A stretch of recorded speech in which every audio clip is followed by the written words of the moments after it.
Our next agenda item is Budget and Audit Committee, Treasurer Clark and CFO Perez. Sure, Kyle, thanks so much. I think we have the, good. I do see Mitch here. So with that, let's start with that then. All right, so take it away. Yep. All right. Well, good morning, everyone. My name is Mitch Hansen. I'm a partner at Clark Nuber and glad to be here today to present the results of your September 30th, 2020 audit. For the next 2 hours, we're going to go line by line through the financials and really get into the detail. This is more like going to the mechanic or the doctor. Usually the shorter the presentation, the better the news. And spoiler alert, this is going to be an actually pretty quick presentation. Before I jump in, I always like to share with the board when we were on site doing our testing and when the audit was concluded. Because for the boards I sit on, I always want to know, well, how long did the audit process take? If you get out beyond 2-3 months, that could be a red flag that maybe there's something that I as a board member should know about that audit process. Maybe there were some difficulties encountered or something like that. So for this audit, we were on site starting our testing at the beginning of December. We had the holidays in the middle there, and we were ready to present to the Budget Audit Committee in mid-January. So a very efficient process, albeit an unusual one with the pandemic. We did the entire process remotely this year, where normally we would be on site. And even with that extra hurdle that we had to get over, Jorge and the team were very well prepared for us, very responsive to all our requests. And so I just want to start by thanking him and his team for really helping us get through that process quickly. So if you flip to the next page on the slides.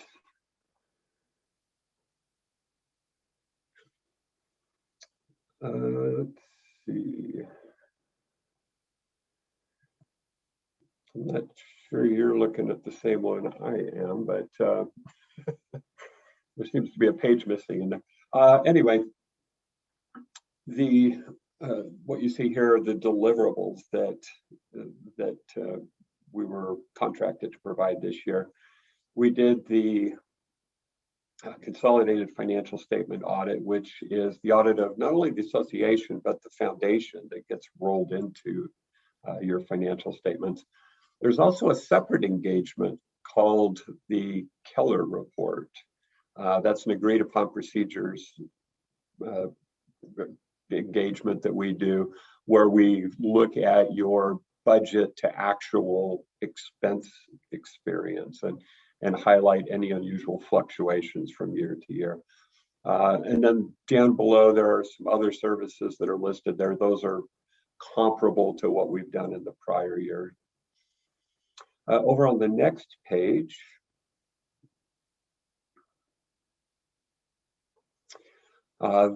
this slide highlights our audit process for you.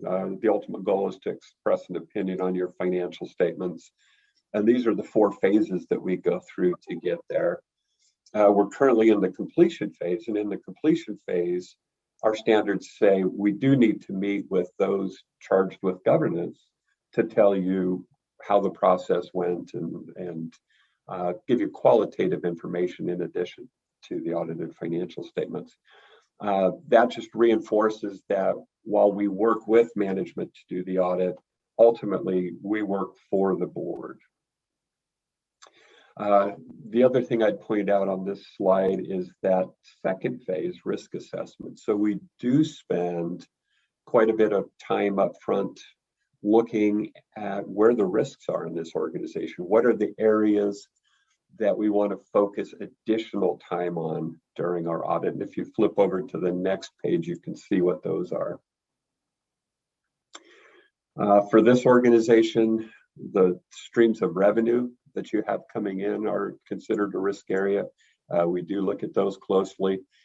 It was an unusual year, and COVID threw a lot of curveballs, and the pandemic impacted organizations all very differently. And so in a minute, we'll look at some of the areas that we have to take a look at as part of the audit, but that was a focus area. And then, are there any contingent liabilities that have arisen as a result of the pandemic? Contracts that maybe you couldn't complete because of the pandemic, or other liabilities that may have arisen. There are also estimates that management makes in your financial statements, and we do take a very close look at those each year. For the association here, it's the useful lives that you assign to the fixed assets, and the way that you allocate your expenses between program and overhead. Very important metric in the nonprofit world. We did take a very close look at those. No red flags there.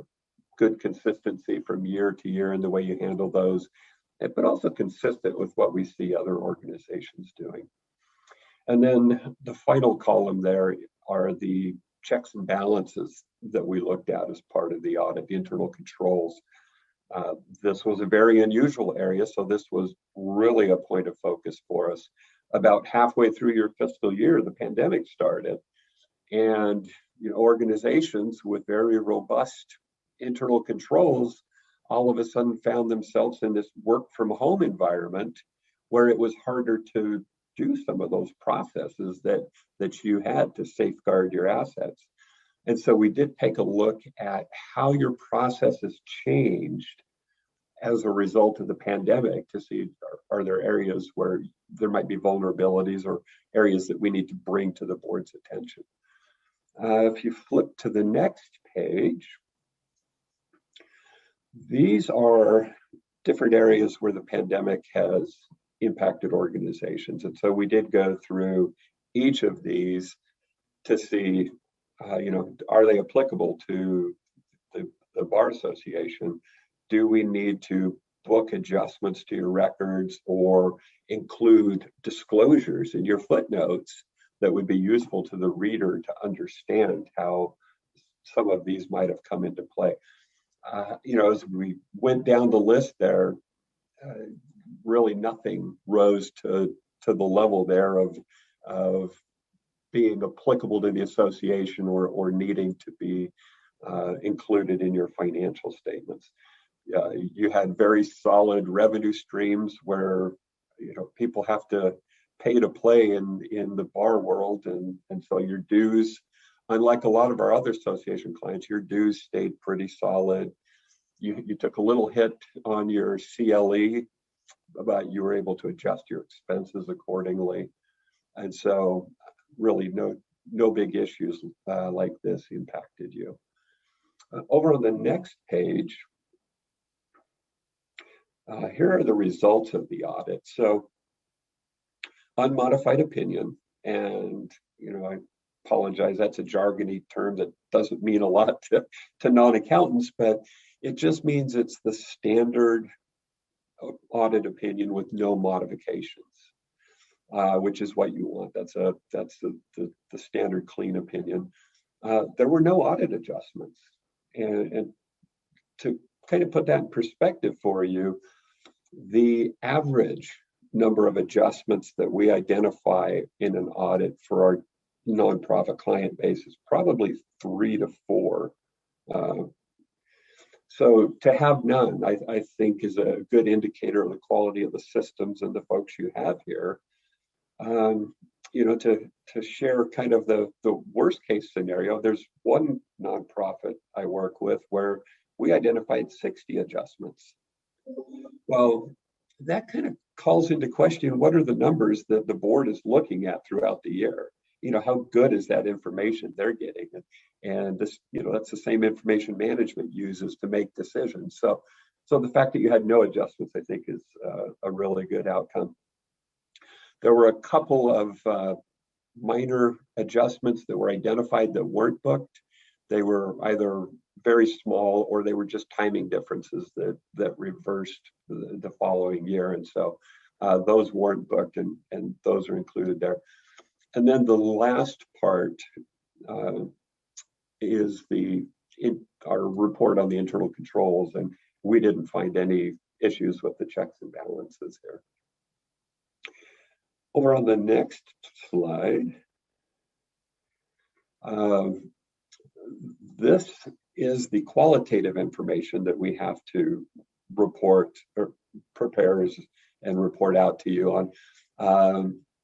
If there were any knockdown, drag-out fights, if there were fraud, illegal acts, non-compliance, we would share that with you here. Nothing like that came up during the audit. It was a very clean audit, and that's a very clean report there. Over on the next slide, this is just a slide that we're sharing with all of our clients. You know, because we are in that work from home environment, there are just certain key controls that all organizations should have in place. The first one there has to do with your IT systems, just making sure your employees are using organization provided equipment, if at all possible, and keeping corporate data on corporate machines, using a VPN to have that secure connection, and multi-factor sign-on. So you have to do more than just a username and password. You have to take it one step further to log into the system. If employees are taking documents home, they need to handle those properly and make sure that it gets cross-shredded if they're going to dispose of it at home.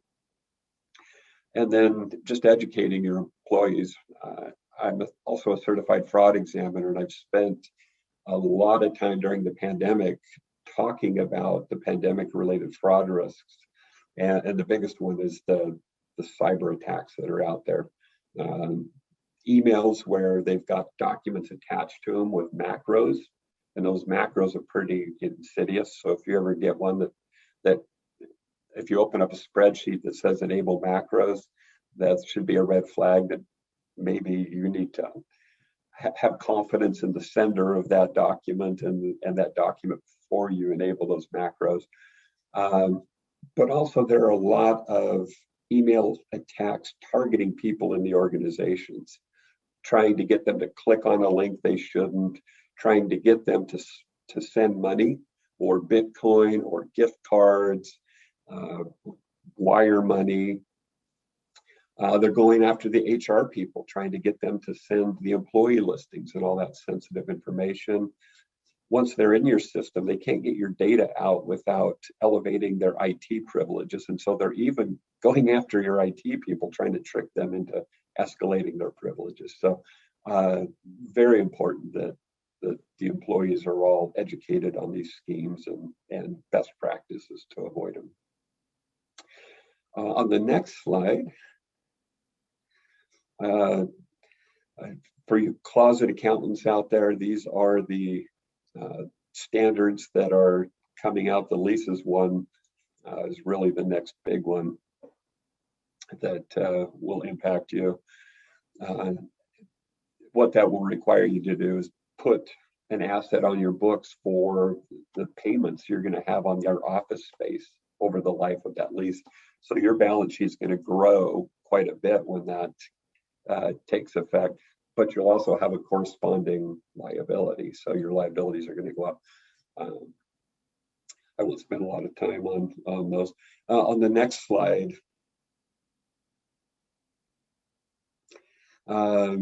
this is another best practice, just making sure that you're having someone try to poke holes in your IT system. The Bar Association is doing that, and I think it's important for you to know that is happening, that you are having the outsiders take a look at your systems and look for vulnerabilities.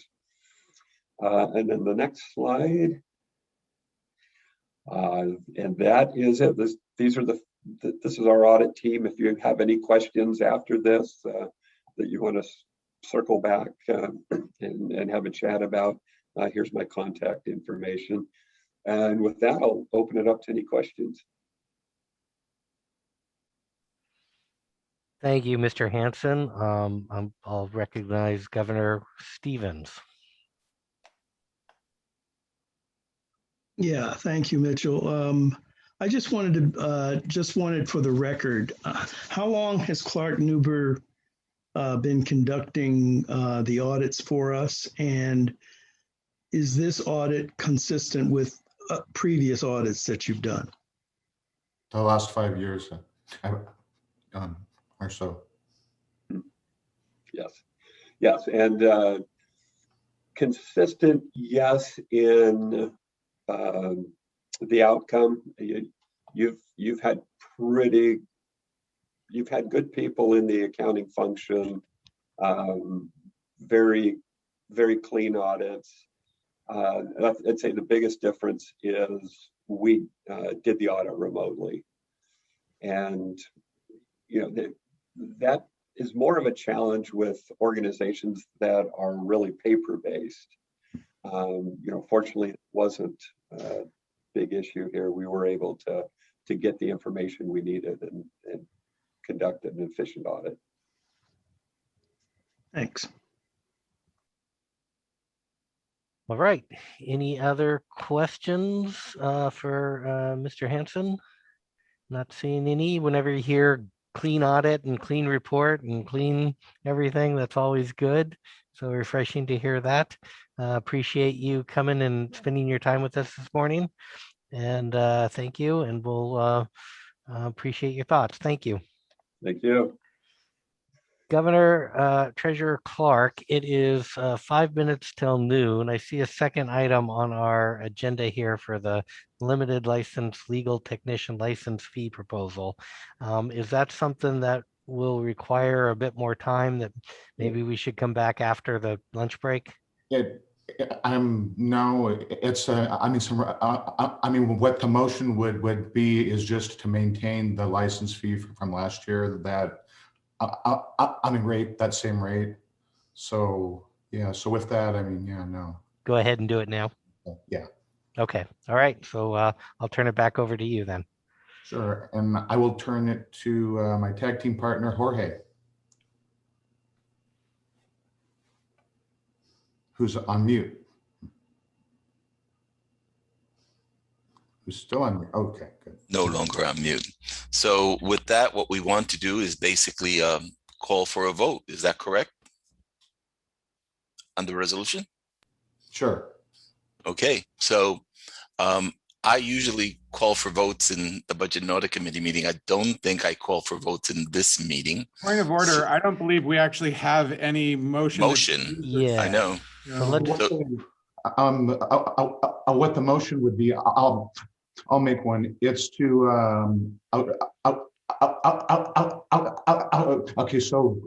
we'll set the license fee for 2022. For at the rate for last year. So that's with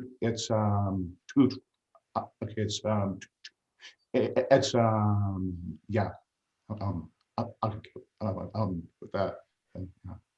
So the motion's to set the rate for the limited license legal technician fee to what it was last year. And do we know what that was? That rate was $229. $229. All right. Do we have a second for that motion? I'll second. We have a second from Governor Stevens. Any questions, comments? Not seeing any. I will do a roll call vote. Governor Abel. Governor Angeville. Aye. Governor Boyd. Governor Clark. Aye. Governor Dresden. Governor Dresden. Aye. Governor Grabicki. Aye. Governor Higginson. Governor Kang. Governor Knight. Aye.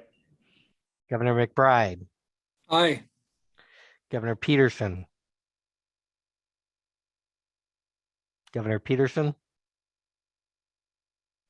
Governor Pertzer. Aye. Governor Stevens, Aye. Governor Williams-Ruth. Aye.